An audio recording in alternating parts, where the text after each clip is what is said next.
Madam আসবো? আমাকে ডেকেছিলেন আপনি? হ্যাঁ আসুন, আপনাকে তো ডেকেছি, কিছু কথা বলার আছে আপনার সাথে। আসুন বসুন।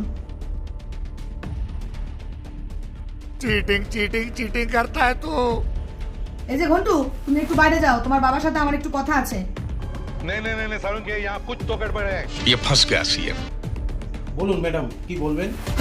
হ্যাঁ, আপনার সাথে যে কথাটা বলার ছিল, এই যে আপনার ছেলেকে কুকুরের রচনা লিখতে দিয়েছি। কি লিখেছে শুধু আপনি শুনুন। কুকুর একটি গৃহপালিত পশু, কুকুর আমাদের বন্ধু। ঠিক আছে, এই অবধি? ভাদ্র মাসে দুমুখো কুকুর দেখা যায়। না না যাবেন না, যাবেন না, পালিয়ে যাবেন না, আরো কিছু আছে। বসুন বসুন বসুন।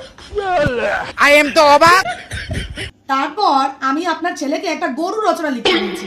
সেটা কি লিখেছে একবার শুনুন। গরু একটা গৃহপালিত পশু, গরু আমাদের বাড়িতে থাকে, গরু দুধ দেয়, বাড়ি শুদ্ধ সবাই গরুর দুধ খায়, শুধু বাবা আর ভাই মায়ের দুধ খায়। তাহলেই বুঝুন বাড়িতে আপনারা কি শিক্ষা দিচ্ছেন আপনার ছেলেকে।